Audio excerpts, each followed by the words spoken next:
안녕하십니까. 성기영의 경제쇼 아나운서 성기영입니다. 지난 4일 국내 대형마트 2위인 홈플러스가 갑작스럽게 기업 회생 절차를 신청하면서 유통가가 술렁이고 있습니다. 혹시라도 돈을 못 받을까 봐 일부 제휴처와 제조사들이 납품을 중단하기도 했는데요. 협력업체들의 납품이 다시 재개되면서 당장 변제해야 할 용역대금을 융통할 방안은 생겼지만 무너진 시장 신뢰를 회복하기에는 갈 길이 멀어 보입니다. 홈플러스 사태가 오프라인 유통에 몰락의 신호탄은 아닌지 지금 우려가 커지고 있는데요. 홈플러스 사태 무엇이 문제인지 알아보고요. 함께 논란이 되고 있는 홈플러스 대주주인 MBK 파트너스에 대한 책임론도 짚어보겠습니다.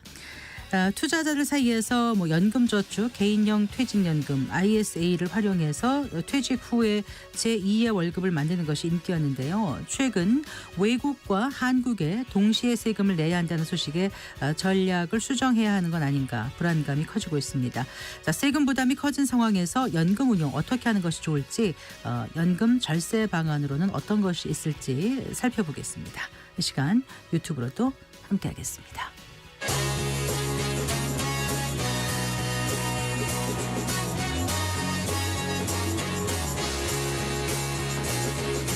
경제 시야를 넓혀드립니다. 투자의 지름길을 안내합니다. 돈 되는 정보를 발견하는 시간. KBS 1라디오 경제쇼. 먼저 오늘의 주요 경제 뉴스부터 정리해드리겠습니다. 경제 뉴스 브리핑 손석우 경제평론가와 함께합니다. 어서 나오십시오. 안녕하세요. 안녕하세요. 자, 간밤에 미국 뉴욕 증시가 급락하면서 우리 주식시장도 영향권에 들어섰죠. 네, 오늘 하락세로 마감했습니다. 일단 지수 마감부터 말씀드리면 코스피는 1.28%가 하락을 했습니다. 32포인트가 떨어져서 2537.60포인트까지 밀려났습니다. 2530선까지 내려온 거고요. 코스닥은 0.6% 4.32포인트가 빠져서 721.50포인트 720선은 가까스로 또 지켜냈습니다. 유가증권 시장은 외국인과 기관의 매도 속에서 개인이 이를 받아내긴 했지만 하락세를 막아내기까지는 좀 역부족이었습니다. 네. 그런데 오늘 코스피 코스닥 오전장만 해도요 2%대 급락세로 출발을 했습니다. 네. 오후장 들어서 낙폭을 줄이면서 그나마 미국장 이 급락 충격파를 어느 정도는 우리 시장이 견뎌낸 것으로 볼 수가 있겠습니다. 네. 사실 전날 국내 증시의 장중에 이런 부분들이 일정 부분 좀 선 반영되면서 충격파가 좀 덜했다라는 분석이 나오고 있고요. 다우존스 지수 같은 경우는 2%, S&P 500은 2.6%, 나스닥이 4% 이렇게 급락을 했거든요. 네. 나스닥 낙폭 같은 경우는 2년 반 만에 가장 크기도 합니다. 이게 지금 걱정이 되는 거는 우리 서학개미들이 많이 가지고 있는 테슬라를 비롯해서 지금 이 매그니피션트 7, M7 주식을 우리 서학개미들이 많이 들고 있기 때문에 지금 어제 낙폭이 이 M7 위주로 다 이루어졌단 말이죠. 그래서 우리 그 한국 투자자들이 좀 상당한 손실을 보고 있을 것으로 예상이 되거든요. 관건은 이제 미국 장이 이런 식으로 만약에 큰 폭으로 떨어지거나 조정을 받을 때 우리 증시도 여기에 대해서 얼마나 동조화될 것인지 이게 관건이거든요. 네. 결론부터 말씀드리면 아주 막 폭락 장세가 같이 동조화돼서 연출될 것 같지는 않습니다.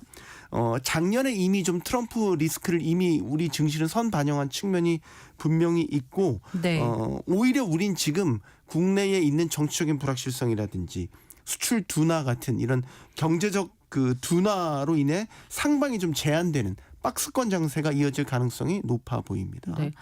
테슬라 같은 경우는 퍼가 주가 수익 비율이 100배 넘게 치솟아서 일찌감치 이제 과열 경고가 나오긴 했습니다만은 정확히 말씀 주시긴 했는데 지금 지난 그 트럼프 대통령이 취임하고 나서 정확히 거의 절반 반토막이 딱 예. 났어요. 네. 이제 상당 부분 급락을 했기 때문에 여기가 지금 저점일지 아닐지 사실 이제 오늘 밤 선물 시장부터 한번 보면 판단이 될 것 같습니다. 네, 어쨌거나 간밤에 뉴욕 증시가 급락한 것은 이제 트럼프 대통령의 발언이 빌미가 됐는데 네. 구체적으로 어떤 얘기를 했는지 좀 짚어볼까요? 그러니까 미국장에서 투자자들이 어디에 반응을 했는지를 좀 먼저 봐야 될 것 같아요. 네. 우리가 아래 공포라고 해서 어제부터 이제 경기 침체 공포가 미국장에 퍼졌다 이런 이야기를 많이 하거든요. 리세션. 네. 네. 리세션의 공포. 정말 그럼 미국 경제는 침체인가?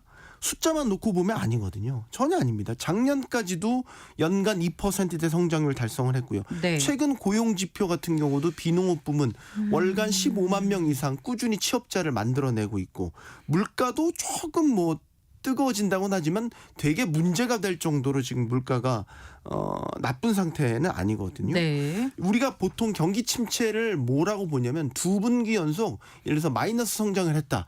이러면 이게 정말로 경기 침체로 우리가 진입했다 이렇게 보는데 전혀 그런 상황은 아닙니다. 네. 다만 시장이 왜 경기 침체에 대해서 반응을 하냐라는 거는 트럼프의 태도 변화 네. 때문인 것 같아요. 그러니까 이 트럼프의 태도 변화가 경기 침체 공포를 투자자들 사이에서 일으켰다라는 거죠. 빌미가 된 게 폭스뉴스와의 인터뷰에서였지 않습니까? 그래서 경기 침체를 예상하느냐라는 질문이 나왔었을 때 트럼프 대통령이 이런 얘기를 했죠. 과도기에 있다. 그러니까 우리가 하는 일이 매우 큰 일이기 때문에 지금 네. 과도기에 있다라는 거고 이 얘기가 어떻게 받아들여졌냐면 우리가 보통 지금까지는 이 관세 정책을 하긴 하는데 일종의 협상 카드로서만 인식을 했거든요. 실제 정말 이렇게 부과하겠어? 이런 인식들이 지금 시장에 있었단 말이죠. 네. 근데 폭스뉴스와 인터뷰를 보면 경제를 희생해서라도 지금 관세 정책 밀어붙일 거야라는 것으로 지금 해석이 되고 네. 있단 말이죠. 네. 만약에 지금 나온 대로 관세 정책을 밀어붙이게 되면 정말로 미국 내에 물가도 우려가 되면서 경기도 꼬꾸라지는 이른바 스태그플레이션에 대한 공포가 커질 수 있다라는 부분을 지금 시장이 받아들이고 있다라는 것이죠. 어제 또 얘기했던 게 트럼프 풋이라는 게 계속 얘기가 됐었거든요. 네. 이게 이제 트럼프 일기 때 트럼프 대통령이 이제 기업인 출신이기 때문에 월가에 되게 친화적이고 시장 친화적인 발언이나 정책적 지원들을 그동안 많이 해왔단 말이죠. 이걸 이제 시장이 우리가 무너지지 않도록 트럼프가 받쳐줄 거야. 네. 이걸 우리가 트럼프 풋이라고 했었고 여기에 대한 기대가 있었거든요. 예. 근데 최근 1년에 트럼프 대통령을 비롯해서 내각 장관들의 말을 보면은 전혀 그렇지가 않습니다. 트럼프 풋을 더 이상 시장 내에서 기대하기 어려워졌다라는 네. 것. 그래서 지금 미국 내 투자자들 사이에서 경기 침체의 공포가 커지고 있고 이게 지금 증시의 조정으로 이어지고 있다라는 것입니다. 네. 자, 그리고요. 지금 토지거래 허가제가 해제된 곳이 있지 않습니까? 네. 해제된 이후에 강남 3구 아파트를 중심으로 지금 집값이 많이 오르고 있는가 네. 봐요. 분위기가 심상치 않습니다. 지난 4일부로 일단 토지거래 허가제가 서울시 강남과 잠실 일대에 이제 해제가 됐죠. 네. 조심스럽지만 일단 실거래가 위주로 확인된 것만 말씀을 드리면 지금 토지거래 허가제가 지정 해제된 곳 서울 잠실 한 아파트의 경우에는 지난달 중순에 28억 원대에 거래됐다가 이달 들어와서 해제된 이후 30억 원의 거래가 됐습니다. 네, 그럼 거의 네. 2주 사이에 1억 원 넘게 일단 실거래가가 오른 거고요. 네. 이거는 이제 토지거래 허가제 지정 해제 구역은 아니지만 네. 강남 3구 지역에서도 이제 가장 비싼 지역으로 꼽히는 반포 지역 같은 경우는 더 지금 오름폭이 심상치가 않습니다. 그래서 뭐 반포 지역에서 가장 유명한 단지 중에 하나인 뭐 레미안 원베일리 이 지역 같은 경우는 지난달 중순에 80억 원에 실거래가 거래가 됐거든요. 몇 근데 평형이요? 이게 지금 116제곱미터 네. 형입니다. 네. 같은 달 불과 2주 전에 이게 71억 원. 네, 신고가로 그때 거래가 됐으니까 2주도 안 됐어요. 한 12일 만에 거래가가 9억 원 더 올라가서. 와닿지가 않은 게 무슨 건물 가격 같습니다. 네. 그래서 혹자는 이거를 지금 영국 프리미어리그에서 네. 뛰고 있는 손흥민 선수와 주급을 비교를 했어요. 손흥민 선수의 주급보다 지금 더 가파르게 올랐다. 이런 계산도 네. 지금 나오고 있거든요. 그러니까 토지거래 허가 지역 해제된 게 지난달 12일이었죠? 그때 해제가 됐고 이제 네. 그 해제된 시점을 보면은 네. 시점을 이달 4일부로 해제가 된 거죠. 아, 그런 거군요. 네. 발표가 12일이었고 네. 실제로 해제는 이달 4일이었습니까? 그렇습니다. 아, 네. 그래서 지금 분위기가 좀 심상치 않다는 얘기를 해주시려는 것 같아요. 그렇죠. 저도 오늘 그래서 강남 지역 그 공인중개사 하시는 분과도 통화를 해봤거든요. 아, 분명히 지금 뭔가 좀 심상치 않은 분위기가 만들어지고 있다라는 거죠. 일단은 굉장히 사려는 사람들이 많다는 거예요. 강남 지역의 네. 아파트. 그래서 매물이 상당히 부족하고 나와 있던 매물들도 집주인들이 호가를 높이거나 아니면은 집값이 오를 것을 예상해서 매물을 걷어들이고 있는 이런 상황이 지금 나타나고 있다라는 건데 네. 지금 단기에 너무나 이렇게 이상하게 지금 올라가니까 과거 2021년 그때의 분위기가 연출된다 이런 분석도 있어요. 당시에 뭐 영끌, 비투 일단은 막 사고 보자라는 막 이상 매수 심리들이 되게 과열되게 나타났었잖아요. 네, 이러다가 나는 또 못 사는 거 아닌가 네. 이런 걱정 때문에요. 일종의 나만 뒤처지는 거 아니야 이런 포모 현상도 나타나요. 그때와 비슷한 분위기가 지금 나타나고 있다는 거예요. 이게 네. 기조적으로 나타날지 일단 지금 지정 해제된 지 얼마 되지 않았기 때문에 단기적으로 이렇게 과열이 나타나는 건지를 조금 더 지켜보긴 해야 되겠지만 어쨌든 강남 지역의 집값은 지금 상황에서는 심상치 않다라는 부분을 말씀드릴 수 있을 것 같고 이게 여러 분석들이 나오고 있는데 기조적으로 보면 전반적으로 이 경제 전반에 불확실성이 커진 영향도 있다라고 얘기를 하고 있는 거예요. 네. 그러니까 내 자산을 믿고 맡길 때가 점점 없어진다라는 거죠. 주식도 네. 이렇게 흔들리고 있고 뭐 지금 부동산도 뭐 다른 지역은 모르겠고 강남만 예를 들어 떨어지지 않을 것 같으니까 오로지 안전 회피처 위험 회피처로서 강남의 지역에 있는 이런 아파트들이 좀 더 부각이 돼서 네. 똘똘한 한 채 선호 현상이 더 심화돼서 나타나고 있다라는 분석이 나오고 있는 겁니다. 네. 그래서 지금 글쎄요, 뭐 딱 토호제 때문만에 이렇게 집값이 오르는지는 정확하게 아직 네. 밝혀진 건 아니지만 어쨌든 토호제 해제가 그러니까 지난달 2월 12일에 발표되고 13일에 즉시 시행이 된 걸로 지금 이제 파악이 되는데요. 네, 이렇게 제가 잘못 말씀드렸죠. 즉시 죄송합니다. 시행이 네. 아닙니다. 즉시 시행이 되면서 어쨌든 거의 한 달 정도 지금 된 거지 않습니까? 네.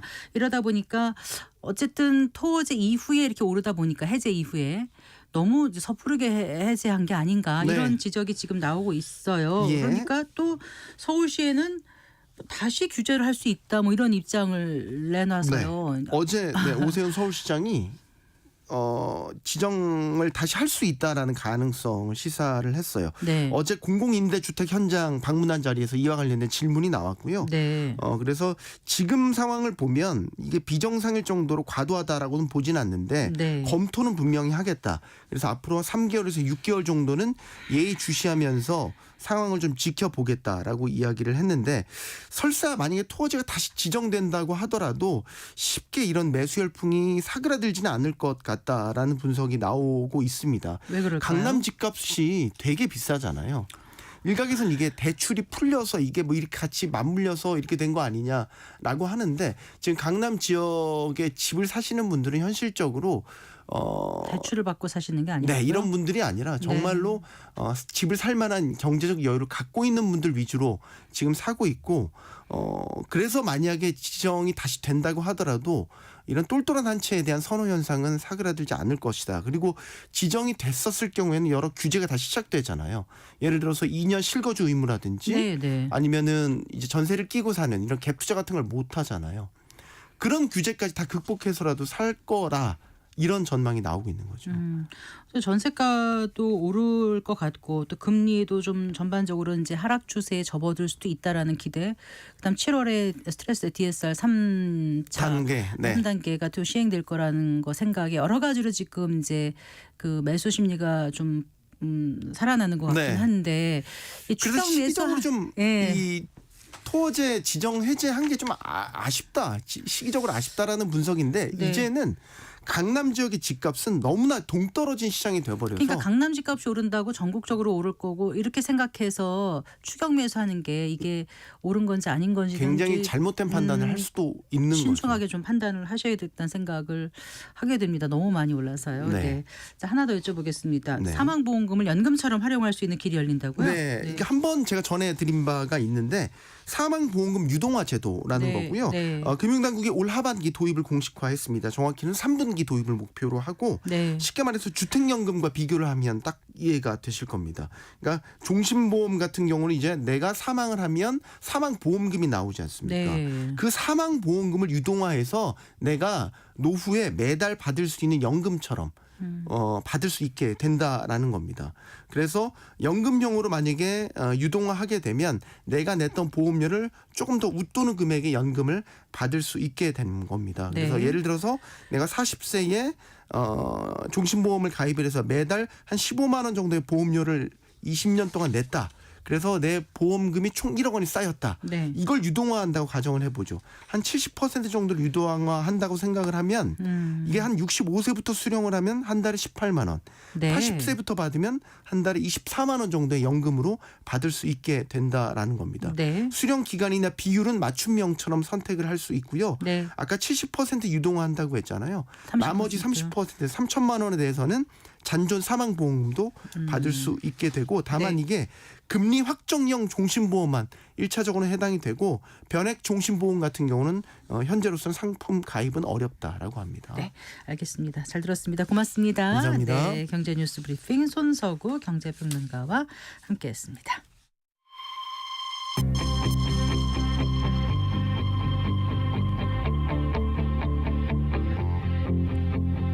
경제 전문가의 원포인트 레슨. 꼭 알아야 할 정보와 이슈를 알기 쉽게 풀어드립니다. 대한민국 경제 고수와 함께 투자의 맥을 짚는 KBS 일라디오 경제쇼. 진행의 성기영 아나운서입니다.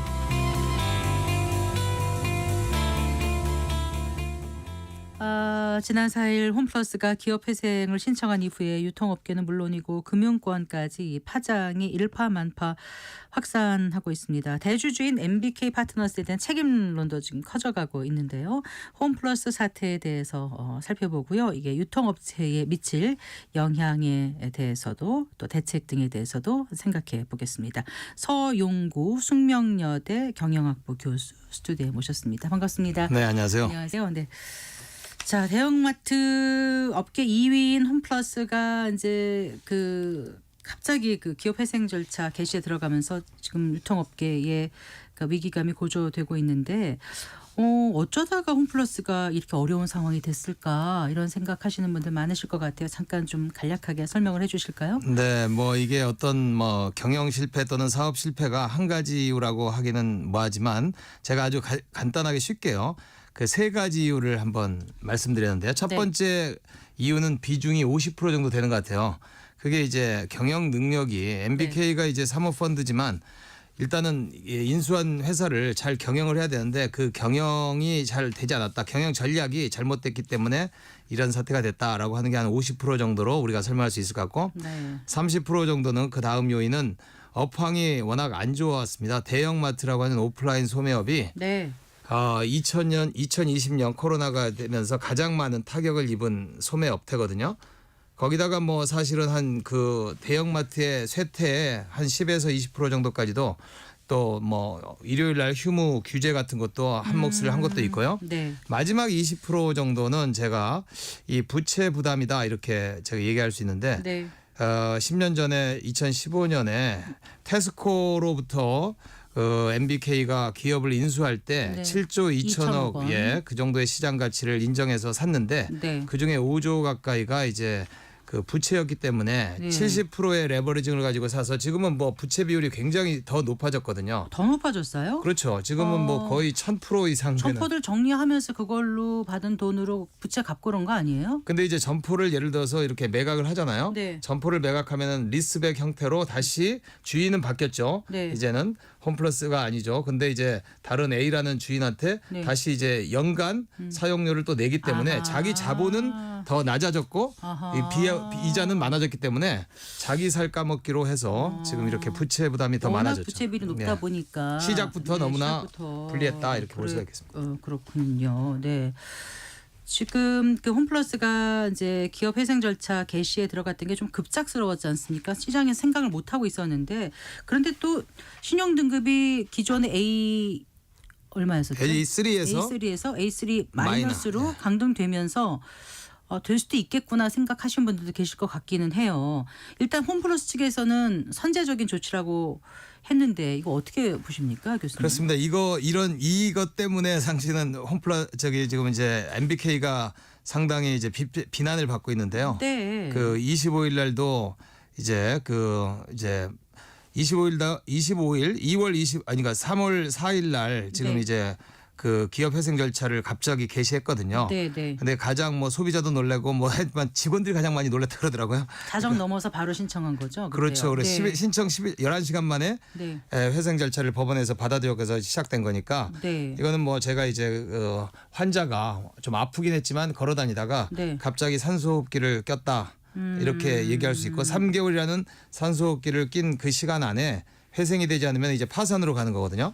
네. 그래서 상당히 그 위험한 상황인데 너무나 그 갑작스럽게 이걸 했기 때문에 모랄 해저드가 아니냐. 왜냐하면은 그 여기는 상당히 지금 레버리지 돼 있는 회사였기 때문에 계속 이자를 갚아야 되지 않습니까? 네. 그래서 이자가 그 갚는 게 신용 등급이 갑자기 A3 마이너스로 강등되는 거를 알았느냐 몰랐느냐인데 그 며칠 전에는 이제 알았기 때문에 이자가 많아질 걸 알고 선제적으로 이런 회생 절차를 함으로써 이자 비용을 줄이면서 망할 때 망하더라도 좀 그 본사가 그 이익을 지키는 쪽으로 가지 않았느냐라고 하는 합리적 의심 때문에 많이 비난을 많이 받고 있더라고요. 네.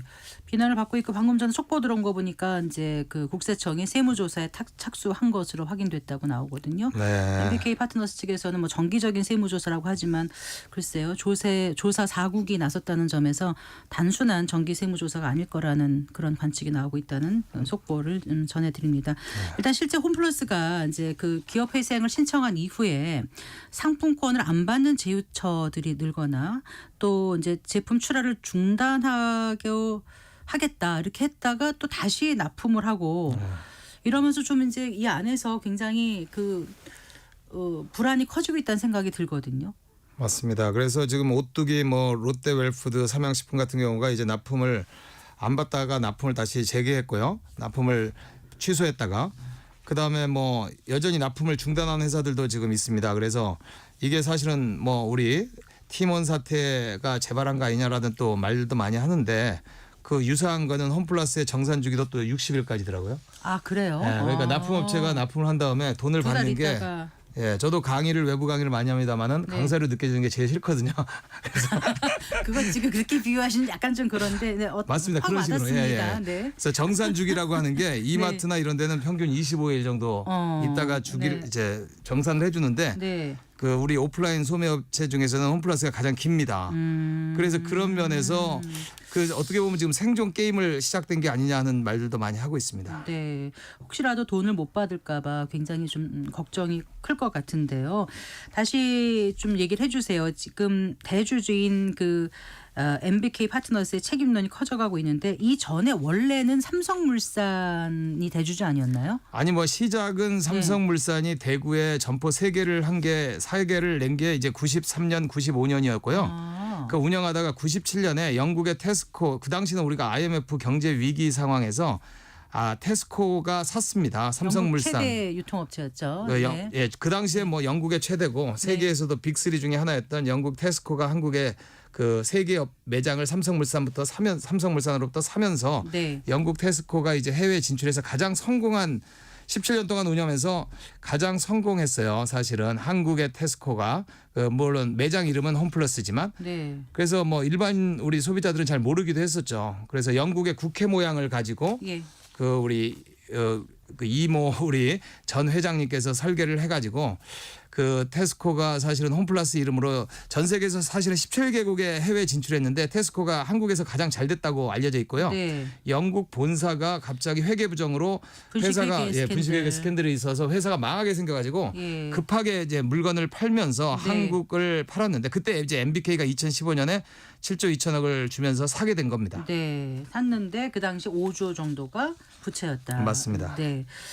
그러고 보면은 이렇게 평탄하게 걸어오지 않았던 것 같네요. 저희 이제 홈플러스 가서 이렇게 물건 구입하는 소비자 입장에서 볼 때는 그런 걸 모르고 있다가 이렇게 일이 터지고 나면 그래서 여기까지 왔구나 이런 생각이 드는데 아무래도 그동안에 MBK 파트너스는 이걸 뭔가 좀 해결해 보려고 이제 방법을 찾았는데 일단 점포를 많이 줄인 것 같아요. 맞습니다. 그래서 MBK가 지난 10년간의 역사를 보면은 물론 그 업황불황이라고 하는 대형마트가 사실은 지난 10년 동안 계속적으로 이제 힘들어지면서 특히 이제 코로나 이후로 많이 힘들어지면서 사실은 우리 MBK가 이제 인수해가지고 첫 5년 정도는 뭐 나름대로 해결책을 찾으면서 네. 이제 매장도 14개 정도 이제 팔면서 근데 우량 매장을 좀 팔면서 네. 업에 대한 어떤 정신이 상인 정신이 결여된 게 아니냐 하는 비난은 받았고요. 네. 특히 이제 2020년 이후에 정말 이제 진정한 생존 게임에 들어갔던 지난 5년 동안 너무 갑자기 부실화되기 시작해가지고 오늘날 이렇게 된 것 같습니다. 네,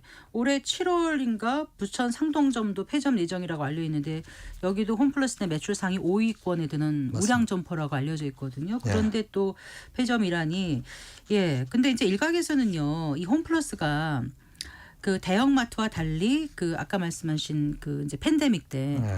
그때 온오프라인 경쟁력을 확보하지 못한 것이 결국 법정 관리까지 이어진 것이다. 네. 그러니까 결국은 홈플러스만의 일은 아니다 이런 얘기 나오거든요. 네네. 그 얘기도 좀 해주세요. 네, 제가 그래서 30% 정도의 이런 상황의 원인을 업황불황이라고 말씀드렸는데요. 네. 그 업황불황이라고 그러면 대형마트의 빅3 중에 그 이마트에도 해당이 되는 거고 롯데마트에도 해당이 되는데 네. 이마트는 롯데마트 대형마트 사업에서 흑자를 계속적으로 유지하고 있거든요. 네. 그다음에 롯데마트는 적자에서 흑자로 전환을 했어요. 최근에 네, 네. 2년 전에. 그래서 그런 거에 비해서 홈플러스가 대형마트 업황불황으로만 보기에는 이 원인은 그래서 제가 30% 원인만이 업황불황이다 이렇게 네. 보여지고요. 네. 사실은 이 다른 경쟁자 두 업체에 비해서 아무래도 우리 소매업이라고 하는 어떤 업의 정체성과 철학, 고객을 먼저 생각하는 그런 고객 마인드 네. 이런 게 가장 뒤진 업체가 아니냐. 너무 금융 마인드만 가지고 아하. 접근한 게 오늘날 이런 사태가 왔다라고도 해석할 수 있겠습니다. 네, 이마트와 롯데는 또 대기업 집단에 속해 있기 때문에 더 유리한 점이 있지 않을까 이런 생각도 해보게 되는데 어쨌거나 코로나 팬데믹 이후에 쿠팡을 필두로 이제 이커머스가 급성장하지 않았습니까? 그래서 이번 사태를 일각에서는 그러더라고요. 대형 오프라인 유통이 몰락하는 네. 시초가 되는 것은 아니냐. 이 몰락이라는 표현이 참 조심스럽긴 한데 네. 어떻게 보십니까? 그렇습니다. 미국에서 어포컬립스라고 리테일 어포컬립스라고 소매업의 종말이라고 우리가 번역을 많이 하기 때문에 너무 살벌한 용어긴 한데 네. 그 아마존의 급성장에 힘입어서 2017년부터 미국에서 쇼핑몰이라든지 백화점들이 2017년부터 굉장히 이제 파산하기 시작했거든요. 그게 이제 오늘날까지 이어지고 있고요. 네. 우리나라도 2020년 이후부터 지금 자영업자들의 또는 그 오프라인 소매 상권의 몰락을 지금 가져오고 있어요. 네. 그래서 이런 현상이 일시적인 게 아니라 하나의 지금은 거대한 트렌드로 변하고 있거든요. 그래서 네. 이런 오프라인 소매업 종말이라고 하는 게 이제 이번 사태로 한국에서 지금 매출 7조를 올리고 있는 거대 기업인데 네. 중견기업이라고 돼 있지만 사실은 우리 일반인의 그냥 거대 기업이죠. 종업원도 직고용 거의 2만 명을 하고 있는 거대 기업이 만약 파산을 3개월 있다가 만약 확정 지으면 한국 경제에 엄청난 또 마이너스 효과가 있지 않나 하는 두려움이 커지고 있습니다. 네. 유통 산업의 헤게모니가 정말 전자선거래로 넘어갔다. 이걸 좀 단적으로 보여주는 그런 사례가 아닌가 싶기도 하고요. 이제 상황이 이렇다 보니까 이제 이런 얘기도 하지 않습니까? 그 영업 시간 제한이라든가 뭐 이런 거요. 이런 거를 너무 규제를 하다 보니까 대형마트 쪽에 오히려 이제 이커머스만 반사 이익을 누리게 됐다. 이거 이제는 좀 손을 봐야 되는 게 아닌가 이런 지적도 나오고 있죠, 교수님. 네, 저도 동의하고요. 왜냐하면 2012년부터 만들어져서 지금 시행되고 있는 일요일 휴무 제도가 네. 지금은 상당히 어떻게 보면은 그 굉장히 불공정하고 상당히 그 시대착오적인 규제가 되고 있습니다.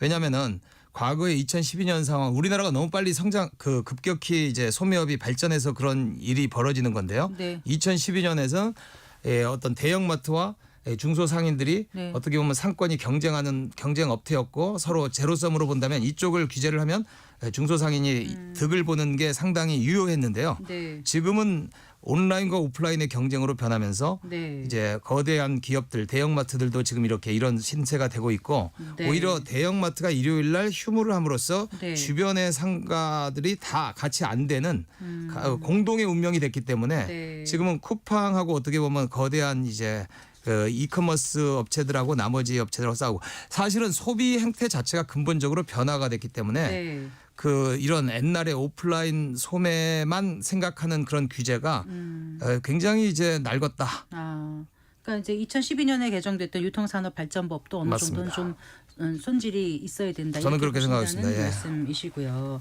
자, 그러면 이제 앞으로 어떻게 될까가 걱정입니다. 어느 정도 그 피해와 파장이 있을까요, 교수님? 그렇습니다. 지금 매출 7조를 올리고 있는 거대 그 소매 업체 지금 대형마트 2위 업체인데 직고용만 2만 명 가까이 하고 있고 그래서 1차적으로 만약 6월 3일 날까지 우리가 그 구제 계획을 정확히 돼서 통과되지 않으면 네. 이제 뭐 파산으로 가는 건데요. 90일 주는 건가요? 예, 3개월 주더라고요. 예. 그래서 1차 피해는 직고용 고용이 이제 해고가 되고 뭐 그렇게 되니까 1차적으로는 이제 그러고 2차적으로도 이제 대형마트에는 지금 뭐 수천 개 협력업체들이 존재하거든요. 이게 생태계거든요. 그래서 7조 정도의 그 매출을 일으키는 하나의 그 홈플러스 생태계 자체가 지금 사라진다고 하면은 협력업체들 피해도 불가피하고 네. 특히 이제 주변 상권의 피해도 마찬가지로 거기가 이제 그 매장이 문 닫으면은 우리 뭐 주변의 상권도 같이 망가지는 거기 때문에 2차 피해도 있고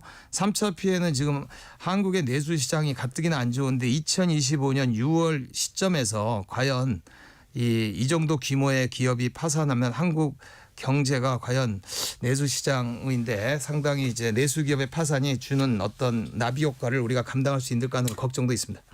그러면 이번 홈플러스 사태가 다른 뭐 이마트라든가 롯데마트 같은 대형 마트라든가 그 오프라인 유통에 미칠 파장에 대해서는 어떻게 보시는 거예요? 아무래도 뭐 이마트 주가가 오르는 걸로 봐서 이마트와 롯데마트는 당연히 뭐 플러스 효과를 볼 거고요. 그러나 놀랍게도 쿠팡 같은 이커머스 업체들이 최대 수혜 업체가 되지 않을까 하는 게 제 생각입니다.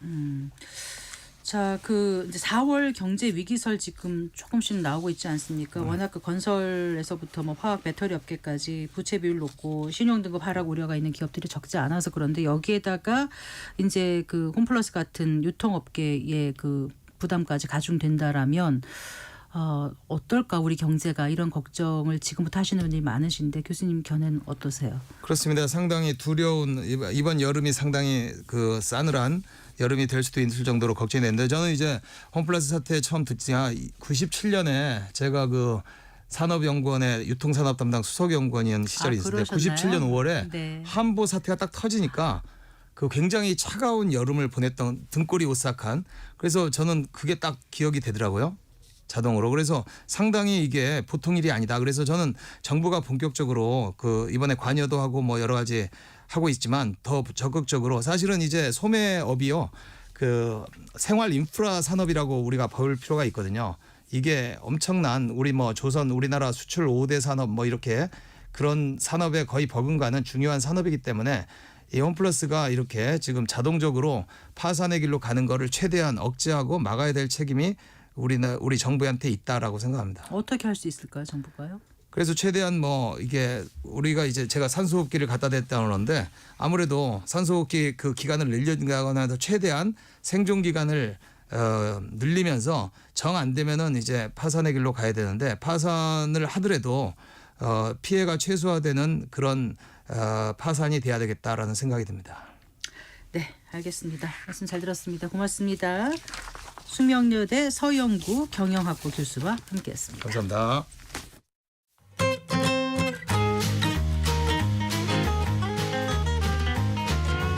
경제 맛집 투자 핫플. 지금은 돈 벌기 딱 좋은 시간. KBS 1라디오 경제쇼.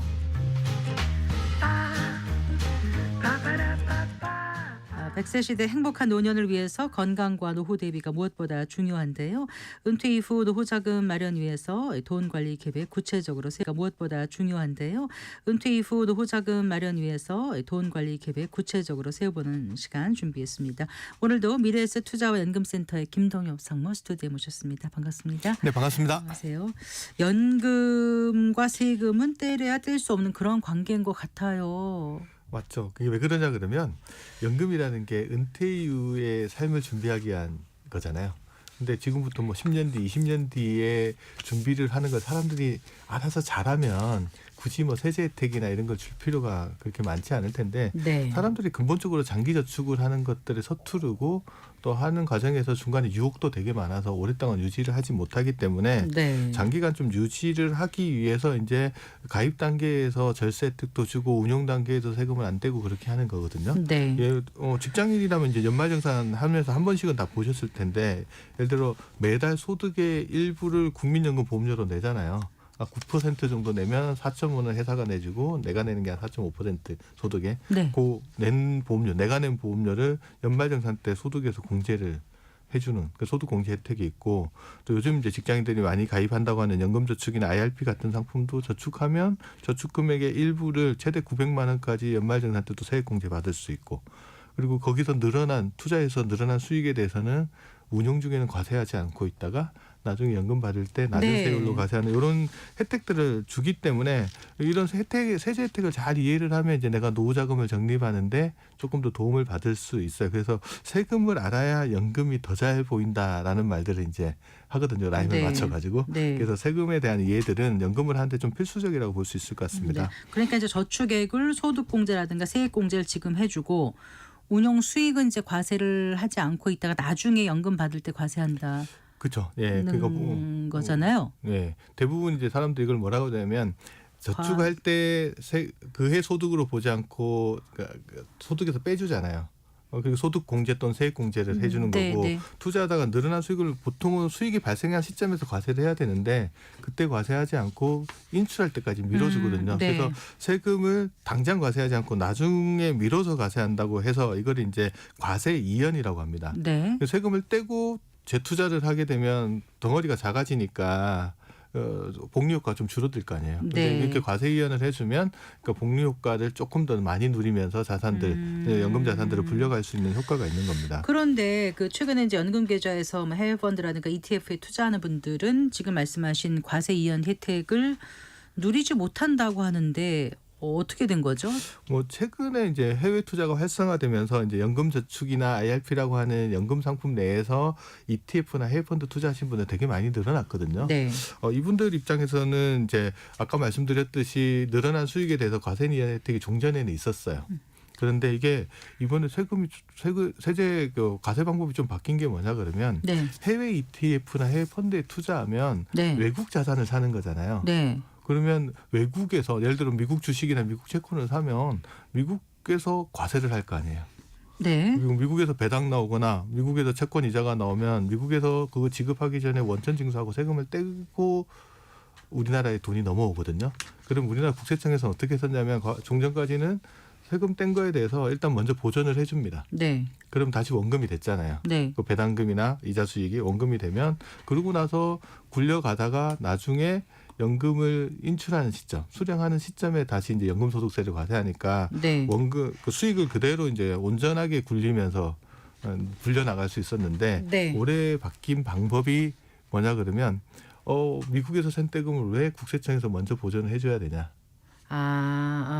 네. 그리고 그냥 보전을 안 해주겠다. 선지원을 해주는 것들을 제도상에서 이제 없애버린 거죠. 네. 그러다 보니까 이제 배당이나 이자 소득이 발생한 부분, 외국에서 원천 징수한 세금 부분에 대해서 네. 그만큼은 이제 과세 이연 효과가 사라지는 문제들이 발생하는 겁니다. 그래서 그거 가지고 이제 특히나 이제 배당 소득이 많거나 아니면 이자 소득이 많은 ETF나 펀드에 투자하시는 분들 있잖아요. 네. 그분들 입장에서는 과거에 비해서는 이런 과세 이연 효과에 따른 이제 복리 효과가 좀 줄어드는. 그러면 예를 들어서 있죠. 해외 펀드, 해외 ETF 여기에 투자를 했을 때 네. 배당금으로 100만 원을 수령했다고 했을 네. 때 어떻게 달라진다는 거예요? 예를 들어 이제 배당금을 100만 원 하면 미국의 세율이 소득세율이 15%거든요. 네. 그럼 15% 세금을 떼면은 85만 15만 원 떼고 85만 원이 이제 우리나라로 넘어오는 거잖아요. 네. 그러면 과거에는 국세청에서 그 금액만 그 중에 중에서 우리나라 세율은 14%니까 네. 14만 원은 지원을 해줬어요. 네. 그러고 나면 이제 그걸 가지고 이제 굴려 나가다가 나중에 그러니까 지원을 해줘서 얼마가 된다는 거예요? 그럼 99만 원이 되는 거죠. 그렇게 했었어요. 네, 그럼 네. 되고 나중에 연금 받을 때 이제 세금을 뗐는데 네. 이제 85만 원이 넘어오면 네. 지원은 없는 거죠.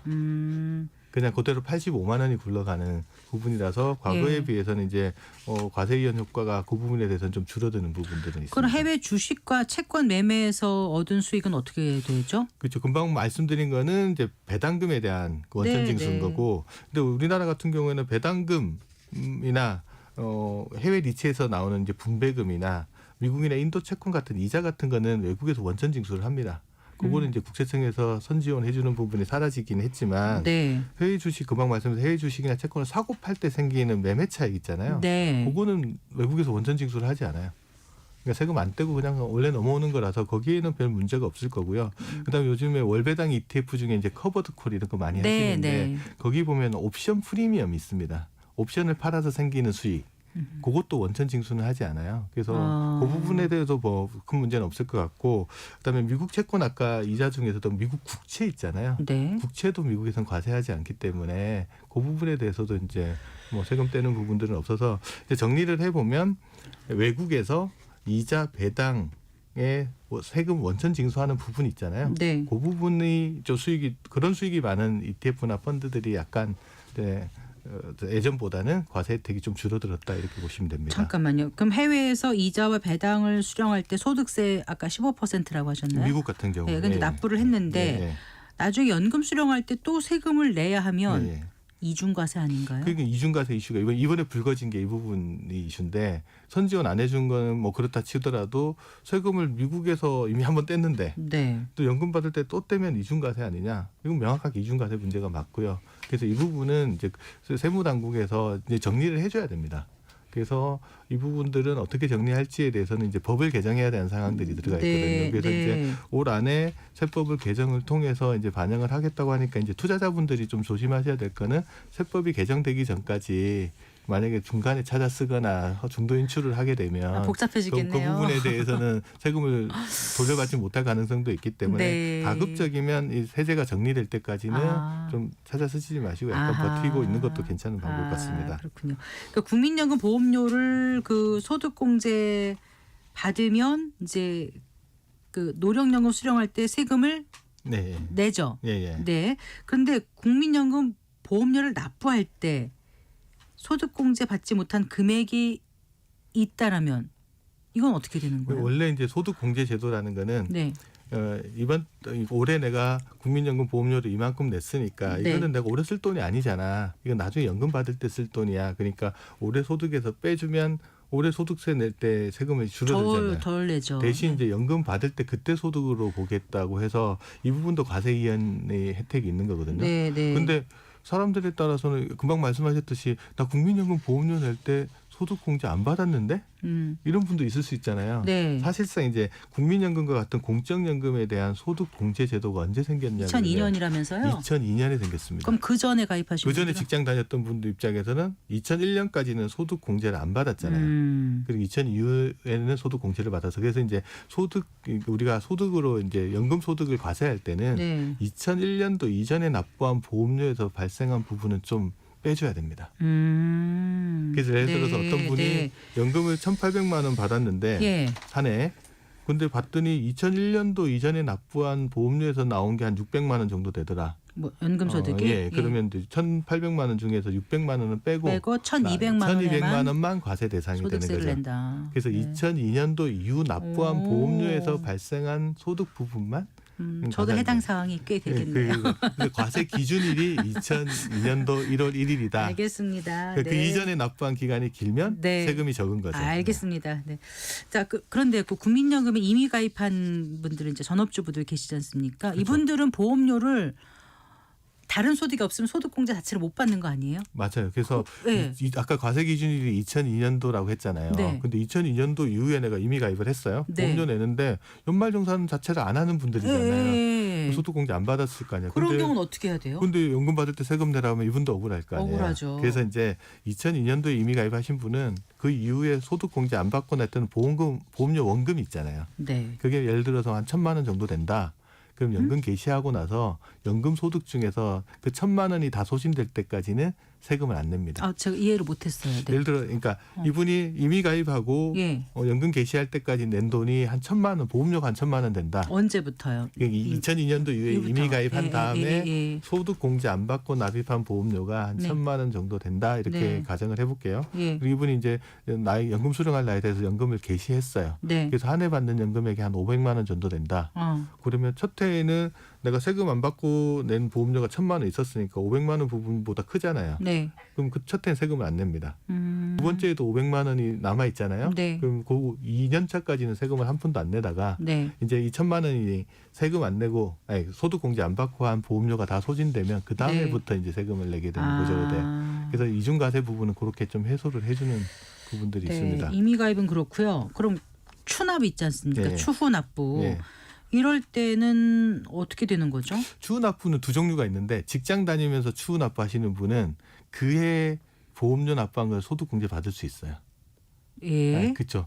예를 들어 내가 퇴직하고 중간에 좀 쉬다가 직장 다시 다니는 경우에 가운데 안 낸 기간들을 추후 네. 납부할 수 있잖아요. 그러면 네. 그 보험료를 내내 그 직장 다니고 있으니까 소득 공제를 받을 수 있거든요. 그래서 직장인들이 어떤 전략을 쓰냐 그러면 특히 보너스를 많이 받거나 급여가 많이 하자 세율이 높은 해 네. 그해 추후 납부를 합니다. 그러면 소득에서 공제받으면 세율이 높은 구간들을 공제받을 수 있어서 세금 좀 많이 돌려받을 수 있어요. 그럼 그분은 이제 소득 공제받았으니까 연금 받을 때 세금 내는 게 별 문제가 없잖아요. 네. 근데 어떤 분이 있냐 그러면 직장에서 퇴직하고 이미 가입하신 분이 있어요.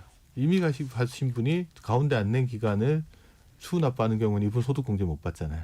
네. 이것도 마찬가지로 이미 가입과 똑같이 보험료 낸 거를 네. 나중에 연금 받을 때 그 네. 소득 공제 안 받은 보험료가 다 소진될 될 때까지는 때까지는 세금을 안 내고 낸다. 그 이후부터 예, 낸다. 그렇게 해서 이중과세 문제를 해결해 막 줍니다. 복잡해지려 그래요. 여하튼 이중과세 되는 부분들은 없다라고 보시면 되죠. 알겠습니다. 예. 그게 맞는 거니까. 그게 그렇죠? 맞죠. 그게 네. 정상적인 거죠. 그 연금 저축이라든가 IRP에 저축한 금액을 연말 정산 때 세액공제 보통 받는데 안 받았다면 어떻게 돼요? 이게 연금저축은 IRP 계좌에 한 해 1,800만 원까지 최대 그러니까요. 저축할 수 있어요. 예. 그런데 세액공제 한도는 900만 원이거든요. 그렇죠. 어떤 분이 1,800만 원을 저축했다? 그러면 네. 900만 원 세액공제 받았는데 네. 900만 900만 원은 원은 안 세액공제를 받았다. 안 받은 거잖아요. 네. 그러면 나중에 연금을 딱 개시할 때 이제 금융회사에 연금 주세요. 그러면 금융회사가 뭐부터 내주냐 그러면 세액공제 안 받은 금액 있잖아요. 그 금액부터 먼저 내줍니다. 그거는 세액 그때 세금 안 내죠. 그렇죠. 그러면. 같은 논리를 적용해줘요. 이거 저축할 때 세액공제 안 받았으니까 연금 받을 때도 세금 내면 안 되는 거잖아요. 이제 좀 정리가 돼요. 그러니까 과거에 세금을 냈으면 나중에 안 내고 과거에 안 냈으면 낸다. 이렇게 생각하면 소득공제나 좀 세액공제 받았으면 나중에 네. 세금 내고 네. 안 받은 게 있으면 그 네. 금액이 다 소진될 때까지 까지는 세금을 안 안 낸다. 낸다. 이렇게 네. 정리하면 돼요. 그럼 ISA 그 만기 자금을 연금 계좌에 이체하는 경우에 또 그 세액공제 받지 못한 금액이 있을 수 있잖아요. 그렇죠. 그럼 예, 네, 이 금액도 그럼 인출할 때는 세금을 안 내요? 같은 논리를 적용하시면 되는데 예를 들면 ISA 만기 자금을 연금저축 계좌에 이체를 할 수 있는데 네. 최대 이제 이체한 금액의 10%를 세액공제해 줍니다. 음. 그러면 한도는 3천만 원인데 3천만 원 하면 10% 하면 300만 원이잖아요. 네. 그럼 3천만 원 넣으면 300만 원 세액공제 받고 2,700만 원 세액공제 안 받은 돈이 되거든요. 네. 그럼 나중에 연금 개시할 때 그 세액공제 안 받은 2,700만 원 먼저 연금으로 내주고 이때는 세금을 안 내고 세액공제 받은 부분에 대해서만 나중에 연금소득세를 내게 된다 이렇게 보면 우리 됩니다. 김동현 사모님이나 가족분들은 좋으시겠어요. 이렇게 잘 알아서 플랜을 쫙 짜실 테니까 주위 분들도 좋으실 것 같은데 사실 한 번 듣고 또 잊어버리고 또 한 번 듣고 잊어버리고 이렇게 돼요. 내용은 잊어버리시더라도 네. 그러니까 뭘 물어봐야 되는지만 기억하시면 됩니다. 아, 네. 이런 의문 사항이 있구나. 이중과세 문제를 어떻게 되냐 이렇게 네. 물어보시면 답변은 어디든지 찾을 수 있거든요. 네, 그래요. 그럼 세액공제 받은 금액은 그럼 어떻게 과세한다고요? 뭐 세액공제 받고 저축한 금액하고 저축해서 또 거기서 난 운영 수익 같은 것들은 연금계좌에서 수령할 때 연금소득세라는 걸 납부하게 되는데 네. 연금은 55세부터 수령할 수 있거든요. 네. 그럼 55세부터 69세까지는 연금 수령액에 대해서 5.5% 세율로 과세하고 네. 70에서 79세까지는 4.4, 80세 이후에는 3.4. 연금소득세율이 줄어드는군요. 예, 나이에 따라서 좀 줄어드는 부분들이 있다라고 보시면 되고요. 네. 그리고 한해 수령한 금액이 1,500만 원 안 넘어가면 이제 금융회사에서 원천 징수한 걸로 그냥 끝낼 수 있고 넘어가면은 이제 다른 소득하고 종합과세를 하긴 하는데 이때도 1,500이 넘을 때. 네. 네. 이때도 다른 소득이 많으면 세금 늘어나잖아요. 그때는 네. 하나 기억해 두셔야 될 거는 네. 만약에 세율이 16.5%보다 높으면 분리과세 신청할 수 있죠. 분리과세 신청하시면 그러면 됩니다. 16.5% 단일 네, 세율. 단일 세율로. 그 정도는 꼭 기억해 두셔야 될 것 예, 같습니다. 맞습니다. 네, 잘 들었습니다. 고맙습니다. 네, 감사합니다. 네, 김동엽 미래에셋 투자와 연금센터 상무와 함께했습니다. 마칠 시간입니다. 성기영의 경제쇼 오늘 순서 여기까지입니다. 아나운서 성기영이었습니다. 고맙습니다.